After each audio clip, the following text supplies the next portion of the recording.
Hey guys, it's your buddy Ryan here, and today we're going to be taking a quick look at Super Mario Bros. Remix. And this is a funky little homebrew cartridge that I've had for years before they came up with Mario Maker. Let's push her in and get started on the NES.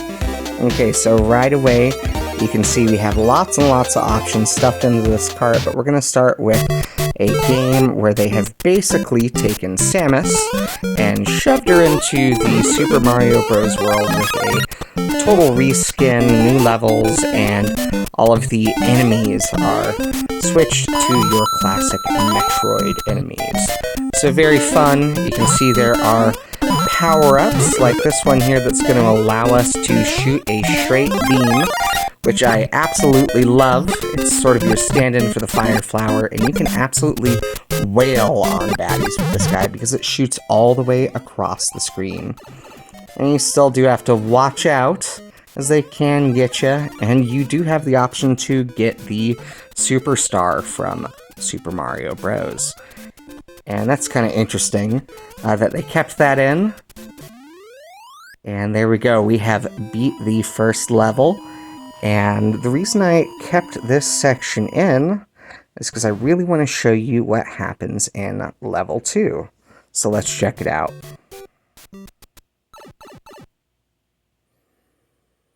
Okay, so we are underground, and look at that. The aesthetic is just beautiful. It matches the planet Zebes from the original Metroid game. It's sort of mixed in with Mario because, you know, you can only do so much to make one thing look like another. And I really love that you have an energy tank standing in as your mushroom power up there to make Samus grow.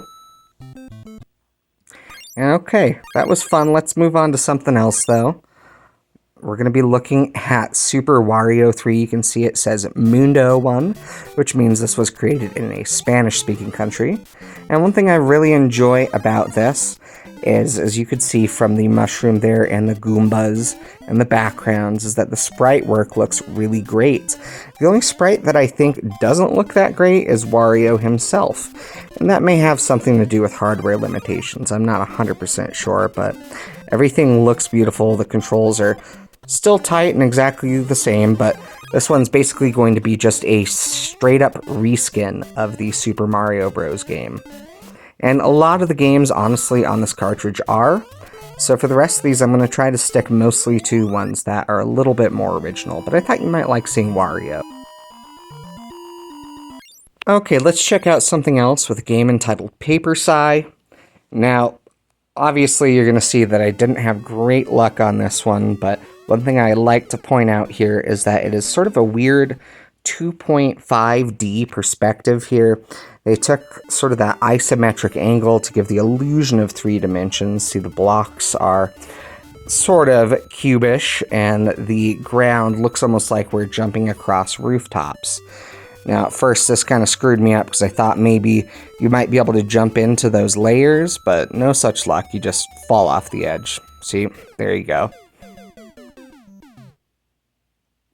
Now, for this one, for me, there wasn't too much to sink your teeth into. The cool part of it just being that it's not just a reskin, though. It's totally redesigned levels. So that's always a plus. And if you're someone who wants to just have more Super Mario Bros. To play, well, this absolutely fits the bill.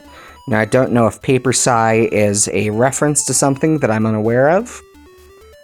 But as far as it goes, I found this one fairly mediocre, and I did not like that the coins guided me to just straight up oof into the ledge. Alright, let's look at Ed's Mario Brothers featuring Boo. Now this one's kind of fun because you actually get to play as Boo, and they've brought in some different sprites from Mario 3. You can see those flying shell guys. Forget their name at the moment, but I always liked them in the flying levels in World 5 of Super Mario 3. And you can see this one again, not just a reskin, although they do a good job of that, and I like how everything looks. There's actually whole new levels to play on here. Now let's try to hit that guy down there, see if something happens. I guess not. And yeah, pretty standard fare until you see that there's Marios being shot out of a cannon. I thought that is particularly fun. I'm curious what's happening to them, how they're being shot. Is it a cannon? Is Bowser throwing them in like Mario RPG? The world may never know. But down the flagpole we go, and let's get on to another game here. Okay, Mario Fantasy. Mario, Luigi, Toad, and Peach were living in peace in the Mushroom World. Then Bowser came and had put this world into deep darkness. No wind, earth rots, wild sea. Mario and his friends are going to fight Bowser again, this time in a Final Fantasy-like RPG adventure. Okay, so this is pretty straightforward. It's basically a Mario reskin of Final Fantasy, so I think it's pretty neat that they managed to fit this in here. Of course, my name is going to be Ass, celebrating Ass's addition to the Video Game Hall of Fames recently, and just some other nonsense names I added in. We won't go into town because I just want to get straight to seeing the battle action so you guys can see what that is like in this game.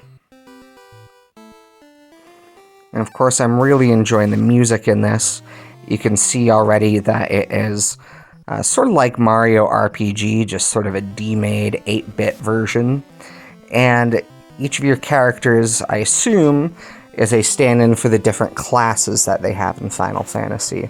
Now, one criticism I have of this original Final Fantasy game is that you can input your attacks, and you can see each of the characters are attacking a Goomba, and you have to be very careful because if you input an attack, for instance, right here where Peach was trying to hit that top Goomba, if they're already dead, it doesn't re-aim it at a different character.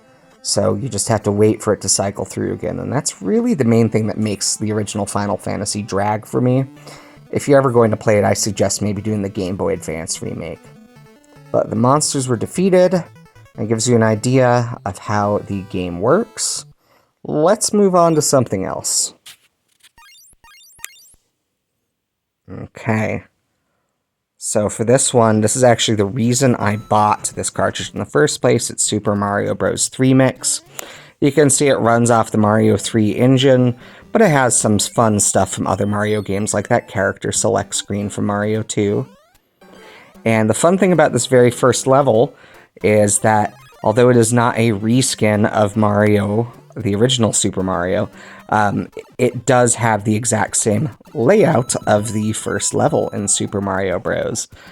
And I think that's just kind of fun because before Mario Maker was a thing, seeing these levels remade in different games was quite the novelty, so I thought that was neat back in the day.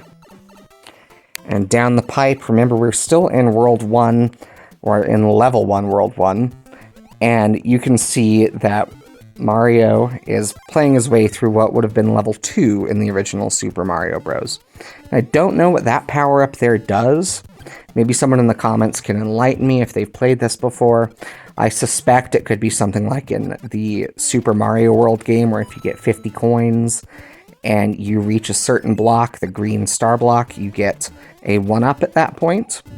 I don't know if that's the case here or not, however. Okay, and I'm looking for that secret exit, but it looks like... Oop, there I go, I died. Alright, we'll give it another shot here.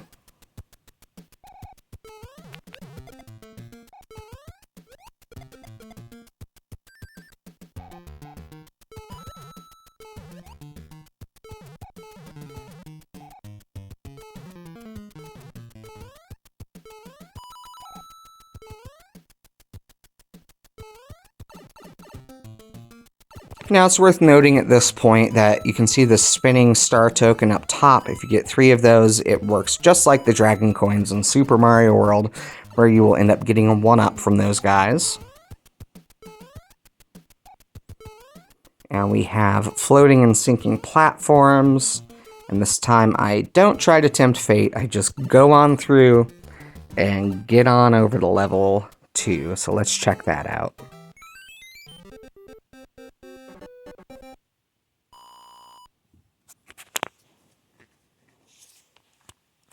Awesome. And I do like the varying soundtrack on the overworld. A little detail I noticed there. Now you'll see one thing that kind of bugs me in this game coming up is when there's more than a couple sprites on the screen, it slows way, way down. So, look at that. Now, that's pretty standard fare for these old NES and Super Nintendo games played on the original hardware. So some of that's to be expected, but it seemed particularly bad in Mario Bros. 3 Mix. And, of course, later in the game, you'll find that there's different power-ups that weren't included in the original, and they have varying styles of gameplay as we go through. So let's check this guy out here. We're going to go up the vine, and it's going to become sort of a Mario 2 vertical scrolling style level here. And that's pretty fun right away, just getting from vine to vine like this. Now, Mario 3 did have some of this action in it, if you remember from World 5, going up the spiral castle into the Sky World. So, you know, very simple to include in this type of game here, but I just wanted to show you that, and the screen also loops. And we'll jump on back down and try to finish out the level here. Now, if you are someone who emulates or just is interested in any one of these games to try playing, Mario 3 Mix is my absolute favorite. It includes different kinds of weather at different points. I believe different new power-ups at different points. It's something that, if you're a big fan of Mario 3, this game alone is worth the price of admission, even though there's a lot of reskin fluff in this cartridge.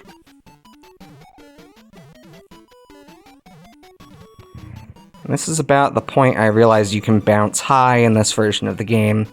I do always hate that in the original Mario Bros. That you are just kind of heavy with your sprite and just kind of go through bad guys. I love how high you can bounce in this one. And of course, they included a cheap level right away. So already by the second level, we have multiple styles of gameplay and multiple nods to different Mario games. I love Mario Bros. 3 Mix. Finally, the last game we're going to take a look at today is Toadette's Christmas Adventure. And the premise is that some monsters came and took Toad. Awesome. I really love the graphics for this one. I love the sound. It's really cool that it's snowing and that all the different enemies are mushroom-based. Now you can see the piranha plant guys being those sort of pointy pink and black mushrooms. Those guys are tough, because I could never really figure out a way to consistently kill them, even with power-ups. You can see, speaking of power-ups right now, I'm blue Toadette, and that's very important because that keeps her from sliding. And then you can get a snowball upgrade that's sort of a replacement for the fire flower. And you can see it's totally pointless to use it against the pipe mushrooms there.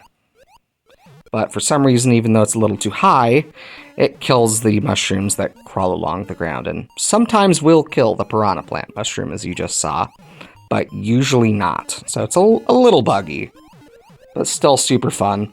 And this one's actually a pretty short game, and it's one me and my kids played all the way through when they were like 5 and 7. So very fun, easy, beginning Mario game.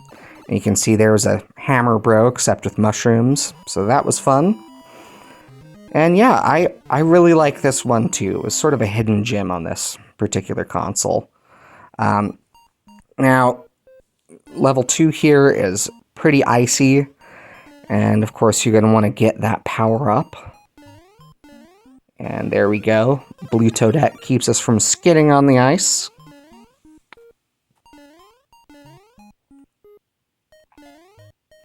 And right away I lost it. And some fun sort of vertical parkour section here. I like that inclusion. The slipperiness gives a certain level of challenge to this too. I don't mind ice levels, and this one is pretty forgiving. There are other Mario homebrews where they use ice in a totally unfair way, though. And we'll take a look at Super Mario Return to Dinosaur Land soon on that note. But yeah, that's basically the whole set of game here. I really enjoyed it, and I want to thank you for watching. If you see a copy of this floating around on eBay or Etsy or something, definitely pick it up. It may not be worth anything, but it's a ton of fun to play. Have a great day, guys.